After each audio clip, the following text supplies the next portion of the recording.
تحية لكل الإخوان المتابعين، تحية خاصة للأساتذة والأستاذات والأطر الإدارية والتربوية المضربين الذين يطالبون بحقوقهم التي نعتبرها عادلة ومشروعة. تحية لكل المغاربة الغيورين، تحية لكل الجمعيات المساندة والمدعمة للأساتذة والأستاذات الذين يطالبون بالحقوق. اليوم ولا يسعني وكناشط حقوقي وفاعل تربوي اننا في هذا اليوم اصبحنا كنشوفوا واحد المجموعه ديال الاحتجاجات للاساتذه والاستاذات. هاد الاحتجاجات اللي كتجلى في المطالب ديالهم اولا هو بناء على يعني اصدار الميثاق او القانون النظام الاساسي اللي جا به السيد الوزير. هذا النظام الاساسي اللي تقريبا هذه مده 30 سنه ما بقوش هاد الناس ديال اسره التعليم كيديروا اضرابات الا في بعض الاحيان وبعض المطالب ديالهم.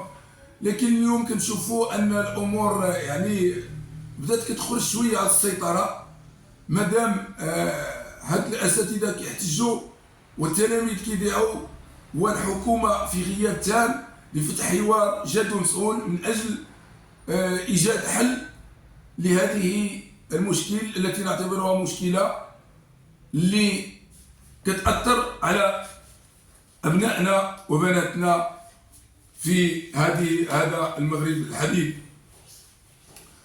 اليوم وبعد يعني مجموعه من الاحتجاجات ومن المسيرات ومن الاضرابات داخل المؤسسات التعليميه وكذلك بمدينه الرباط وامام الاكاديميات والجهه وكذلك النيابات، كنشوفوا يعني ربما كنقولوا اصبح هذا الاحتجاج وهذه المطالب ديال الاساتذه اصبحت يعني واحد سنه مؤكده من خلال تنظيم يعني هذه الحركات النضاليه ديالهم، والوزاره غايبه وكذلك الحكومه اللي كان من المفروض السيد رئيس الحكومه باش يفتح واحد الحوار جاد ومسؤول لايجاد حل جذري لهذا المشكل ويرجعوا وليداتنا يقراو. اننا كل واحد كيتكلم وكيخرج كيقول سواء عبر بلاغ او عبر بعض القنوات اللي كيتكلموا كيقولوا يعني ربما بعض يعني بعض الاتجاهات كيتجهوا بالخطابات ديالهم اللي نعتبروها هروب الى الامام. هذه خطابات للسيد الوزير وهي نعتبرها هروب الى الامام. فالاحتجاجات والمسيرات الاحتجاجيه والوقفات والاضرابات اليوم صبحت يعني مستمره وصبحت كتاثر على يعني على تلاميذ وتلميذات المؤسسات التعليميه العموميه. وصبحنا كنشوفوا ان المقارنه بين المؤسسات التعليميه العموميه والتعليم كذلك الخصوصي، ان التعليم الخصوصي يتابعون الدراسه ديالهم، والتعليم العمومي اليوم اللي حنا تقريبا هذه شهر ونص او شهرين وما كنقروش وليدات ديالنا راه عيب وعار. ما عرفناش لمن نوجهوا الرساله، ما عرفناش لمن نوجهوا الكلمه ديالنا، ما عرفناش مع من غادي نتكلموا. اليوم الكل مشغول في يعني ربما في الناس كنعرفوا ان السيد رئيس الحكومه مشغول في المسائل التجاريه ديالو، الله يسهل عليه. وهذه واحد الكلمه كان قالها السي رئيس الحكومه السابق السي عبد الله بن كيران مشكور عليها، رغم انني كنت كنتقده بزاف، ولكن كلمه قال السي عزيز اخنوش الى تلاقات السلطه مع المال، السلطه مع المال راه يولي خطر على الدوله. حنا ما كنقولش خطر على الدوله، ولكن تقصير في الاعمال والاداء ديالكم، لان الحكومه اليوم اصبحت حكومه فاشله. ويعني حتى البرامج والوعود الكاذبه اللي كانوا كيقولوا لنا ابان الانتخابات لا اساس لها من الصحه. فكنشوفوا زياده في المواد الغذائيه، الزياده في يعني في المواد، يعني البواكير، الفواكه، الخضار الى اخره. مشاكل اللي كنعيشوها واللي عشناها مؤخرا ديال هاد الزيادات، كذلك ديال الغازوال.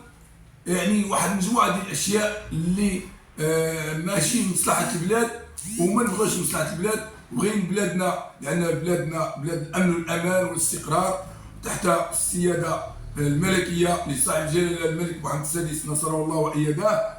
نتمنى ان شاء الله ومن جميع يعني المسؤولين باش يتراجعوا ويحاولوا يحطوا النقط على الحروف ويعطونا ديك الحكومه اللي ربما تعطي واحد النسبه للمواطن، باش ذاك المواطن المغربي يعرف ان كاين حكومه وكاين ناس مسؤولين كيدبروا الشأن العام الوطني والمحلي من اجل التصالح، من اجل كذلك الثقه وارجاع الثقه للمواطن سواء في المنتخبين سواء في الحكومه بصفه عامه.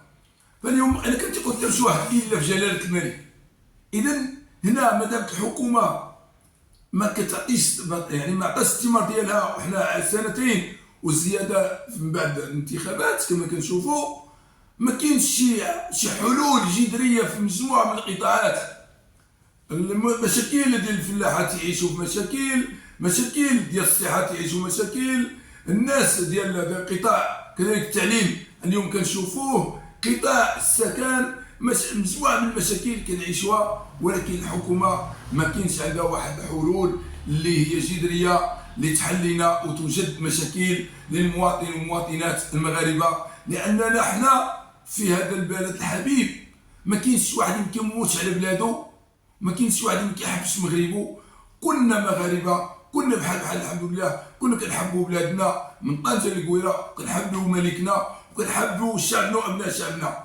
ولا لاحظنا مؤخرا في الكارثه الطبيعيه اللي ديال الزلزال اللي ضرب في مؤخرا في مناطق الحوز وكذلك تردانت ومناطق اخرى ببني ملال وازيلان. فشفنا لاحظنا ان الشعب المغربي كيفاش تفاعل مع التضامن والتآزر مع المواطنين والمواطنات المتضررين، كيفاش كذلك سيدنا الله ينصرو كيفاش عطى الاوامر ديالو في اقرب وقت ومن اجل تنفيذها ولمصلحه الناس المتضررين. كيفاش واحد مجموعه ديال الاشياء اللي هي غدا الحمد لله في طريق الصواب وغدا الى الامام. لكن السيد وزير التعليم ما نعيب عليك السيد الوزير المحترم، ان مؤخرا لاحظنا بعد الاحتجاجات او ابان الاحتجاجات للاساتذه والاستاذات، يعني هذه مطالب ديالهم عادله ومشروعه، خرجوا يحتجوا امام الوزاره ومن بعد ما تجاوب معهم حتى شي واحد ومن حقهم هذا قاموا بمحاوله تنظيم مسيره الى البرلمان، فتم الهجوم عليهم من طرف الاجهزه الامنيه.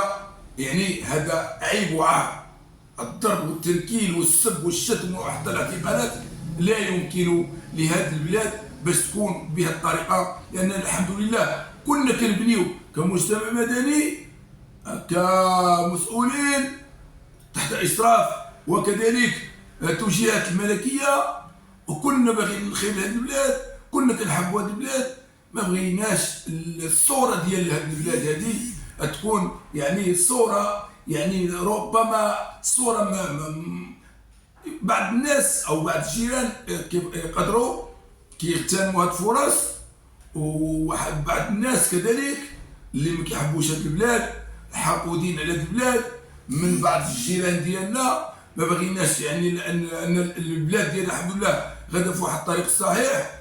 يعني سالينا مع الماضي، جينا لعهد الجديد، جينا لدولة المؤسسات، دولة الحق، دولة الحقوق، دولة كذلك الديمقراطية والشفافية. لكن السيد الوزير كنطالبوك ثم كنطالبوك وانا كحقوقي كناشط حقوقي وفاعل تربوي كنطالبوك السيد الوزير بإميان هذا المنبر باش تحاولوا تحلوا المشكل عاجلا، لأن الأمور أصبحت ربما اللي بقات الأمور على هذا الحال هذا ربما تقع انفلاتات أمنية. ربما إلا بقات تكون سنه بيضاء، ربما بقات الامور لان الاساتذه والاستاذات والاطر الاداريه والتربويه لرجال التعليم متشبثين بالحقوق ديالهم. ما فهمناش تقريبا. مؤخرا لاحظنا واحد البرنامج بان الوزاره يعني خصت واحد 9 المليار ديال الدرهم للوزاره، بان الوزاره عندها الحمد لله واحد الميزانيه اللي ممكن التسيير والتدبير ديالها، مجموعه ديال الاشياء اللي هي متوفره. في كاين العيب، في كاين المشكل الى نفذتوا المطالب ديال هاد الاشياء الناس ديال التعليم. لان رجل التعليم في بعض الدول كما مثلا لاحظنا في واحد الدوله اللي هي سنغافوره اللي فيها تقريبا 5 مليون نسمه، الصالير يعني الاجره ديال الاستاذ، اجره ديال الاستاذ كتعادل اجره ديال الطبيب دوله وديال المهندس دوله. هنا كنشوفوا استاذ ركب السياره بالكريدي، شاري الدار بالكريدي، تيقري وليداتو سواء في مدرسه بريفي او لا عمومي وتيدير الكريدي، حتى الا كان كيتزوج بالكريدي. يعني هنا كنشوفوا ان الضرر وكذلك الاستاذ والضرر اللي لحق الاستاذ والمشاكل اللي كيعيش منها الاستاذ اكثر من اللي كيعيش منها. لكن الاستاذ خاصو يكون لابس مزيان، خاصو يكون مرتاح مزيان، خاصو حتى هو يقري وليداتو، خاصو يركب في السياره باش يمشي للعمل ديالو، خاصو واحد المجموعه ديال المطالب اللي توفر ليه باش هذاك الاستاذ يكون حتى هو ملي غيدخل داك القسم خاصو يتلاقى مع دوك الوليدات، دوك التلاميذ اللي كيعتبروا وليداتو ووليداتنا. ملي غيدخل عندهم كيعتبروا وليداتو، خاصو يدخل عندهم وهو نشيط وباش يعطيهم ديك الدروس وباش يوصل لهم ويشرح لهم الدروس وكذلك يتابع معهم الدروس باش داك الوليدات تلقين ديك الدروس والتكوين والتأهيل والترشيد ومجموعه ديال الاشياء باش دوك الوليدات، لانهم هذوك الوليدات اليوم هما رجال الغد، باش يكونوا عندنا واحد جيل، واحد مجتمع ناضج، واحد مجتمع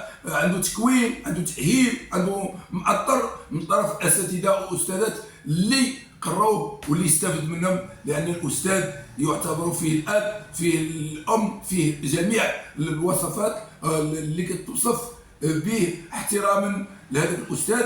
فاليوم كنشوفوا يعني الكرامه ديال الاستاذ كتهان من خلال التنكيل والسب والشتم من طرف بعض الجهات الاجهزه الامنيه اللي كتعطيهم اوامر. ما عرفناش شكون كيعطي هذه الاوامر هذو، وهما عندهم مطالب عادله ومشروعه. هاد الناس دايرين مسيره احتجاجيه سلميه، هاد الناس دايرين وقفه احتجاجيه سلميه حضاريه، وكيجيو وكيتعدوا عليهم وتيبداو يضربوا فيهم. هذا السؤال كيطرح: شكون المسؤول؟ شكون اللي غنحاسبوه؟ شكون اللي خصو يتابع؟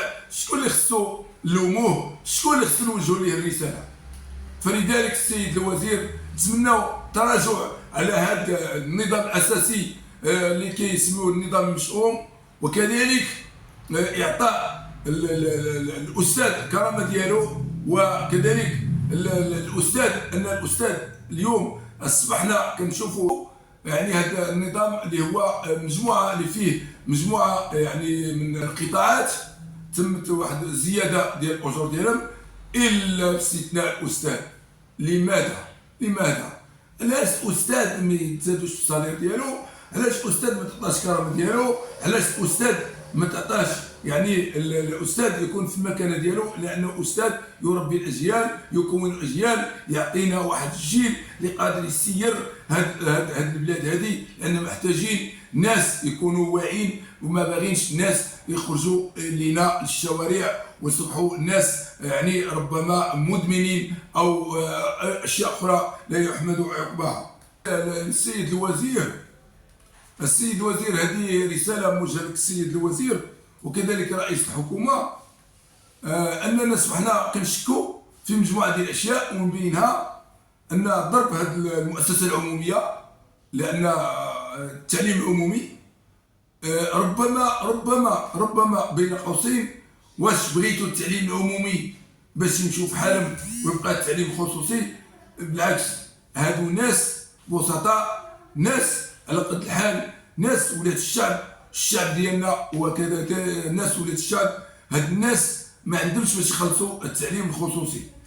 اذا هنا اصبحنا كنشكو كذلك واش غاية في النفس يعقوب، واش هاد الناس ربما المسؤولين اللي شادين اللي اصحاب القرار اللي كيقرروا في وزاره التربيه والتعليم، واش ناس اصحاب المشاريع ديال التعليم الخصوصي عندهم مشاريع ديال التعليم الخصوصي باش يضربوا ربما هذا التعليم العمومي.